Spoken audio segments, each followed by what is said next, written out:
Hey guys, welcome back to part B of the Optimus Prime painting tutorial. Right, to quickly start off with some values, I dropped in a gradient. So, because I think the gradient is a good way to start, because it gives you some values from white to gray and some of the dark values, so you can use that as the color picking. Yeah. So I added some texture to the brush because I don't want my brush to feel too slippery, especially when I'm just starting out. Adding some values to this painting. I don't want it to look too much like digital paint. It just feels so far away from the realism I'm trying to replicate here. Yep, I'm actually painting on a layer set to multiply mode over the sketch. Yeah, so that the value passes through to the sketch. So I'm blocking the values for the background. I think this is the burn tool. Just quickly darken some areas. So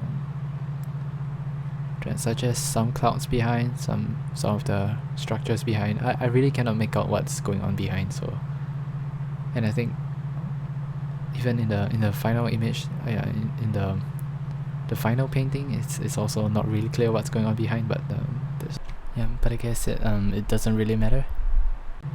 We can just suggest whatever that's going on behind. Yeah, so now I'm lightening up some areas so that there's some visual focus that can be moved around in the painting.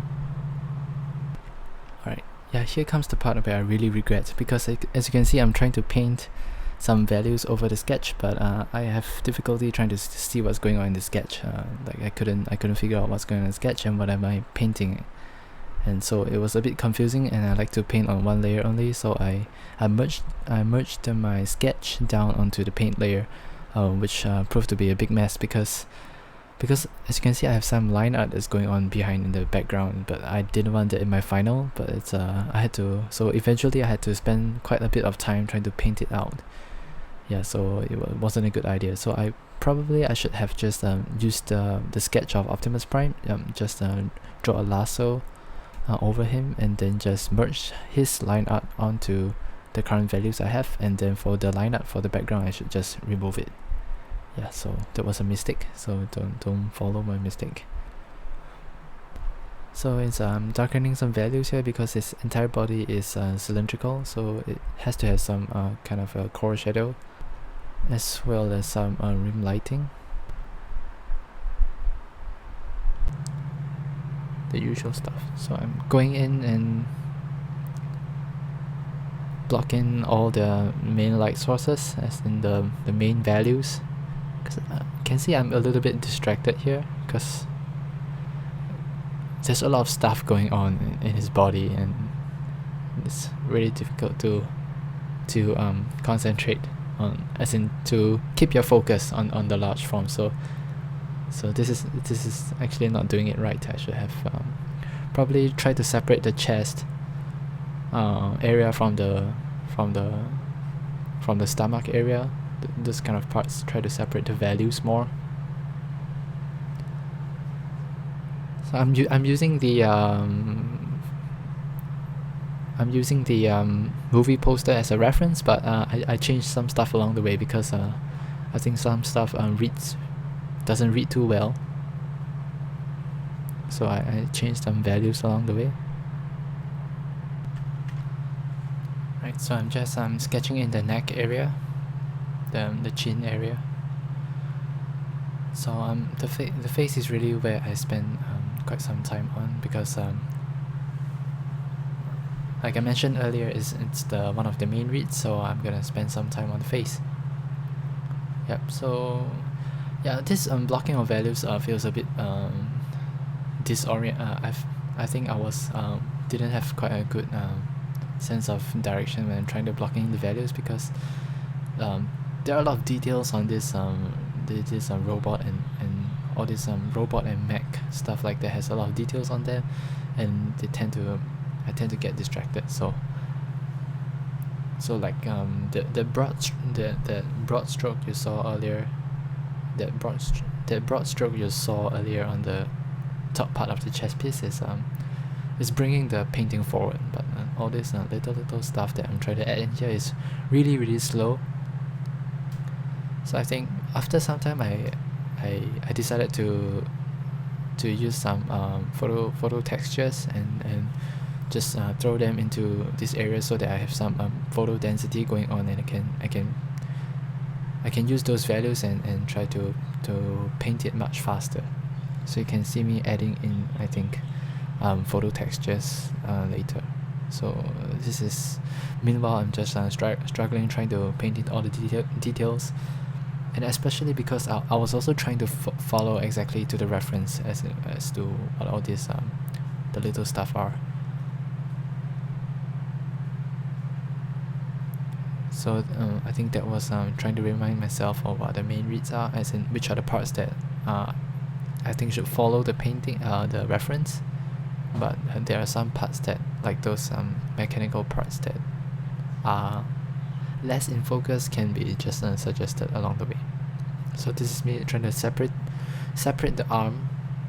So what I did was I just used a freeform lasso and then just drew the shape of the chest area, and then use the light gray value of low opacity, and just paint it so that it goes into the background, and so we can see the torso more. So I'm just continue trying to block in all the values. In the meantime, I think I tried defining some form once in a while, especially in the head area. So you can see me spending more time on the head. So yep, the chin, the nose, the eyes. I'll add some glow to the eye later, much later. Trying to define the cheek. So I probably shouldn't be going into so much nitty-gritty detail, especially when defining all the forms, and but it's really hard. Like I said, there's a lot of stuff going on, and I'm always very tempted to detail all this stuff out. So it's just adding a lot of paint and suggesting all the mechanical parts. And here I'm trying to get the cheek. This Optimus Prime has this cheek piece. So those mechanical parts are kind of hard to control with just freehand paint, unless you have a really big canvas. But because there's a lot of details that I think needs to be done on the face, so I just have to use the lasso tool. I think it's a good tool for all this kind of mechanical stuff. Or if you really want to do some hand painted stuff, it's too low resolution for the head, so you can just crop the head out into another document and res it up, and then just paint it, and then after that you can cut and paste it back in here. But I didn't see the need for that, so I just left it in this document and just painted as I would do normally. I used that to I cut the head of I think it was Thor painting. Yeah, I did that, and the result was pretty good. It was really crisp, the eyes. I had a lot more control. So what I'm doing here is trying to figure out the main reads and the flow of the painting. The background is the background has some of the pointed stuff, and they are pointing to his face, and I wanted to keep that, so I was trying to make some notes to myself. So more definition of the major chest piece, which is quite identifiable in Optimus Prime. So I think the values are a little bit too dark here for me to add in any kind of detail, so I think I'll have to lift it. I had to lift it sometime later. You can see. You will see. So what else here? So I'm working for this document. Let's talk about the size of this document. This painting, I think I'm working at 1,600 yeah, 1600 by 900 pixels, and then so it's a 16:9 ratio.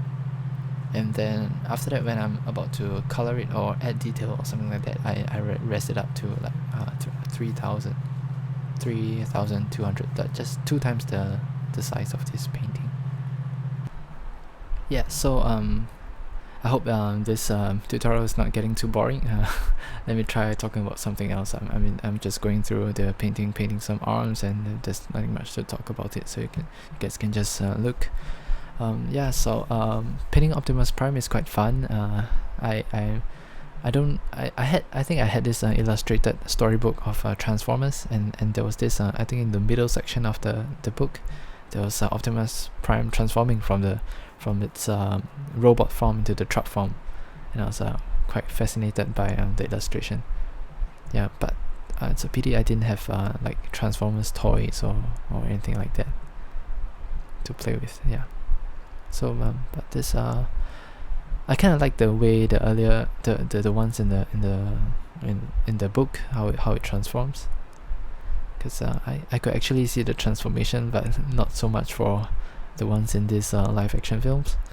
But I guess the complexity of the designs in these live action films is it makes a lot of sense, because it sells better as a vehicle, right? Because a vehicle is made out of a lot of parts, not like the ones drawn in the storybook or the cartoon. Yeah, so I think this part of the tutorial, the main blocking form part, is coming to an end. As you can see, I'm moving slightly into the form definition part, so I'm gonna stop the video here, and you can join me in the next video where I'm gonna go in like to the nitty-gritty detail and trying to detail all this stuff out. I think, as a disclaimer, I think the next video is not going to be too exciting, because this is all painting of the details. So yeah, see you guys in the next video.